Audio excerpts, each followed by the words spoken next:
I'm Franklin Adams, and like Jim Schutte, I'm a former chairman of the Florida Wildlife Federation, another has-been. But thanks, Jim and Bishop and Commissioner Bergeron and everybody that worked to make this possible today. Like everyone that spoke before, it's an honor for me to be here. This morning I drove over from Collier County from Naples as the sun was rising on Alligator Alley. Looked out at the Big Cypress. By the way, Bishop, there was a beautiful 6-point on the south side, right at 73-mile marker.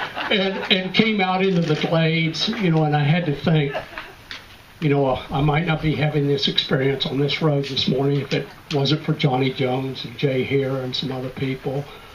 Johnny and Art didn't want that road there. A lot of us didn't want that road built across. There was another dam across the glades in Big Cypress. Art had a plan to put it up through Hendry County, come down that way. But the Colliers owned all that land over there, and the county seat was not at the courthouse then. But that's another story. But I first met Johnny Jones in 1971. As I recall, Governor Reuben Askew put on the first water conference. In all places, it was in Miami Beach. And I was a Federation member then, but not a participant. And I met Johnny there, and I met Art Marshall there. Also, Marjorie Stoneman Douglas had been my college professor in 1968, and we reunited. She took me right away and introduced me to Johnny Jones and Art Marshall. Like John Marshall, they both mentored me.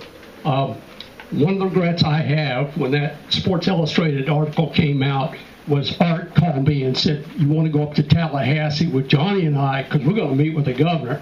Well, I'd already taken an awful lot of time off from work, and I was trying to raise those kids. And I said, "No, I better not go," but I would like to have been in the room and watched it. Just like I did when I sat on the bed in a motel one night with Art had a glass of rum, and he had his pipe, and Johnny didn't, he didn't abide that stuff. And I didn't contribute much, but I sat there. Harry Cook was there, Bill Pantel was there, Lou Gainey was there, and I marveled and listened and learned when they talked about strategy for the Kissimmee River. We wouldn't have had the money for the Big Cypress Swamp unless Johnny went. He had got our land acquisition programs in place, he and Mariana. He went up to Washington to try to get the feds to kick in some money to buy the Big Cypress. They rejected him. Colonel Bible said, "Get out of here. You got enough land down in Florida. We don't want any more swamp." And Johnny went to Jay here at the National Wildlife Federation, Washington, and said, "Jay, what'd I do?" He said, "Come on, we'll go back and talk." Well, anyway, they got an agreement out of Senator Bible that said, if the people of Florida come up with $40 million, then the feds will kick in something. Well, Johnny got the $40 million. He came out to Florida, went to the governor, and got $40 million, went back up to Senator Bible, and he wouldn't honor his agreement. So they went around him, and we got the $40 million. And Johnny, that was a big role that he played. And finally, Mariana, I watched you a lot. Johnny used to come to all the Isaac Walton Lake meetings. He was trying to learn what we were about, and and maybe find something that would help him, in managing the Wildlife Federation.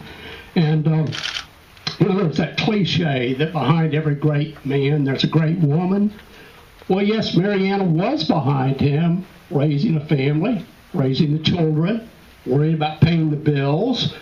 They certainly weren't overpaid.